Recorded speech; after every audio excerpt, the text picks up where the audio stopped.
Oi, gente, tudo bem? Retomando Literatura Essencial hoje, eu vou falar de 3 livros que eu li no início da pandemia, num box que eu comprei. São 3 livros da Clarice Lispector. Eu nunca tinha lido até então, porque a gente começa a ler literatura obrigatória de vestibular ali por volta dos 14 anos. E depois eu nunca tinha pegado para ler, mas estudei sobre, né? Sabia dos livros principais dela. Foi a primeira vez que eu li.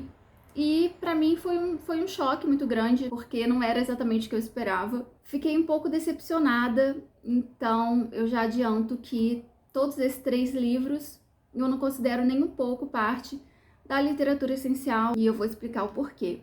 Mas antes, falando um pouco da Clarice. Ela nasceu na Ucrânia, os pais dela eram russos judeus que estavam em fuga, né? Porque estava na época de perseguição contra os judeus.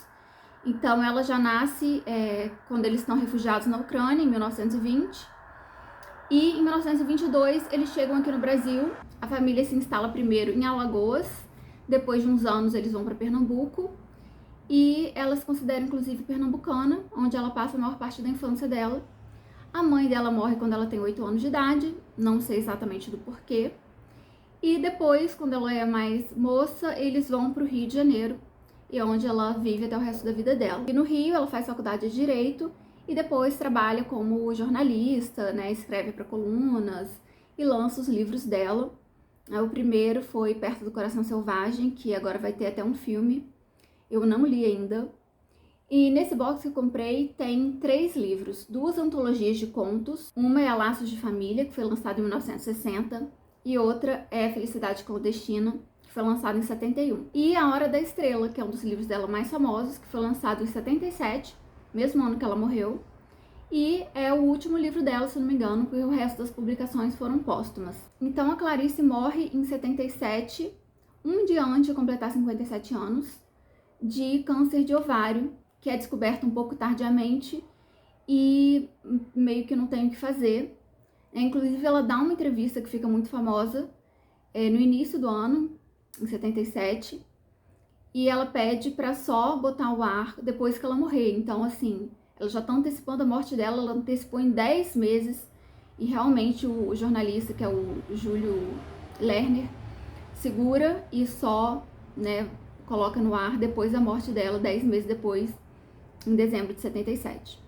E essa vibe dessa entrevista, que tem até memes, já passa muito do que o livro A Hora da Estrela vai passar, que é o que ela tá sentindo, que é assim, não sei, gente, eu vou botar aqui as imagens se vocês não estão se lembrando. É um total descrédito pela vida, pessimismo, mau humor, enfim, é deprimida. E esse livro, A Hora da Estrela, vai refletir muito esse momento depressivo. E pra mim foi meio triste saber que ela, no fim da vida dela, tava tão mal, né? Porque, né, se ela foi uma mulher que conseguiu ser reconhecida pelo que ela fazia, né? Então eu não consegui me identificar muito ou compreendê-la muito. E isso que mais me surpreendeu, porque eu achei que como, né, mulher brasileira eu fosse entender. Então eu fiquei assim pensando, talvez isso seja coisa de judeu, de russo, e nisso realmente eu não me identifiquei. E também não identifiquei o povo brasileiro, né, nessa narrativa. Os livros das antologias de contos têm contos muito esquisitos, a gente percebe que ela é uma pessoa esquisita, ela é uma pessoa estranha. Eu posso destacar um conto que eu me lembro em cada um deles, né, em Felicidade Clandestina, um conto sobre uma vizinha, que tem uma vizinha criança enxerida, assim, é bem uma dinâmica bem esquisita, assim. E no livro Laços de Família, eu me lembro especificamente de um conto onde é uma festa de família, né, de uma avó, assim, de uma matriarca, e ela tá, assim, num humor péssimo, enfim.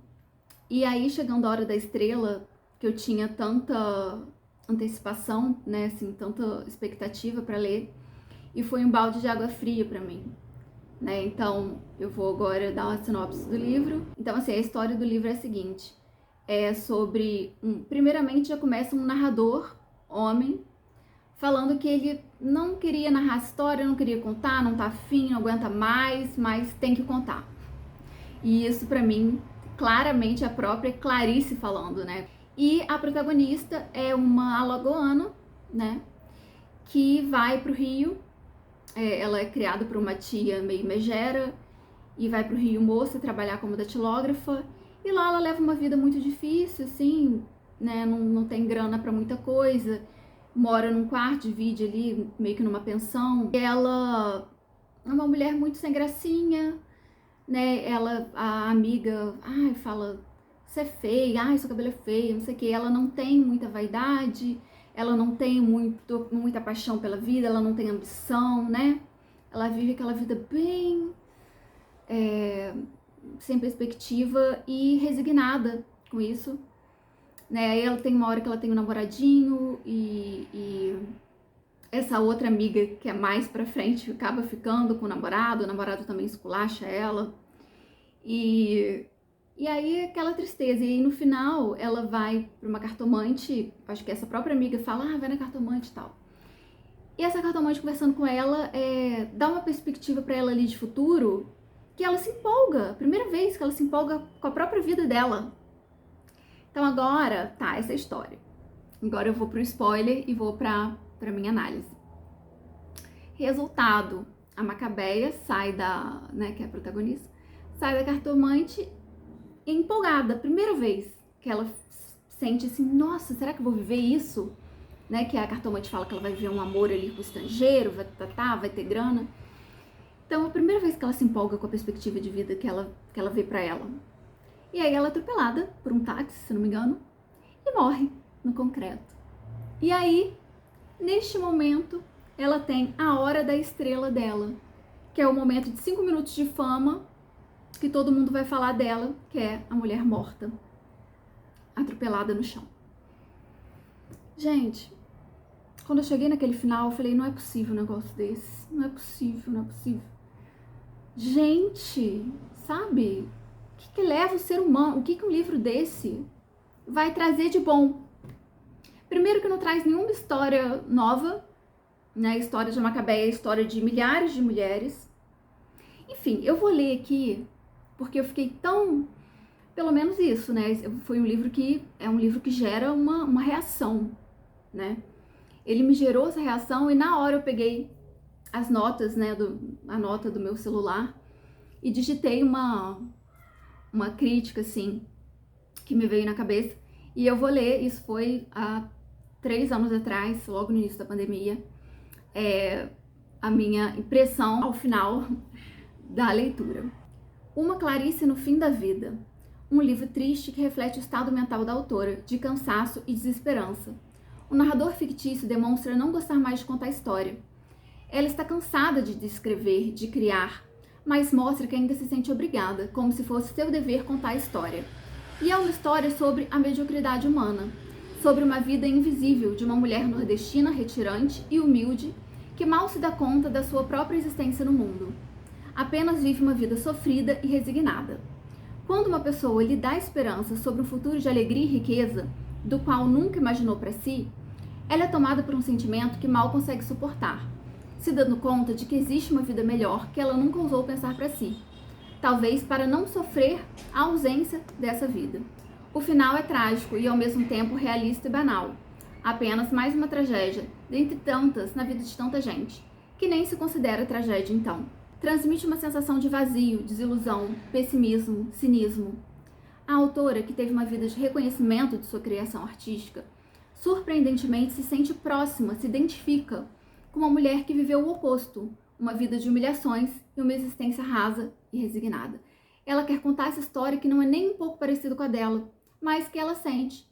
Então ela sente a necessidade de contar a história de uma mulher sofrida como tantas o são, talvez a mulher média brasileira, talvez porque agora, já na velhice e no fim da vida, ela se sinta não tão distante dessa vivência sem significado, como se no final tudo desse no mesmo. Então é isso, assim, eu ainda mantenho essa impressão sobre a obra, e ao contrário da maioria das pessoas que eu vejo, né, eu acho que ao contrário da maioria dos brasileiros que, ao se aproximarem da morte, ficam cada vez mais espiritualizados e mais ligados a um significado maior da vida, ela vai pelo caminho oposto. Por isso que eu acho que deve ter algum fator genético, assim, que a diferencia o cérebro de Clarice do cérebro de uma mulher brasileira média, assim. Uma coisa eu dou pra ela, realmente é uma autora muito diferente do padrão. Então é isso, assim, eu não recomendo a leitura de nenhum desses livros, nenhum muito marcante, nenhum que tenha algo muito relevante a dizer, né? Mais como uma leitura como passatempo mesmo, para quem quiser entender mais a cabeça da autora, que é, como chamam de bruxa, ela é esquisita demais, gente. Eu, particularmente, não consegui compreender o cérebro dela. Talvez justamente por ser de uma cultura diferente, né? Ela foi criada aqui, mas o pai, a mãe, né, as irmãs, todo mundo, eles são russos. Então, assim, na literatura russa a gente já vê algo próximo, né? E prometo que vou ler os livros da autora para ver se eu perco um pouco essa impressão. Mas por enquanto a minha impressão é essa mesmo, de que não vale a pena a leitura, não vale a pena a perda do nosso precioso tempo. Obrigada por assistirem mais um vídeo e até o próximo. Tchau!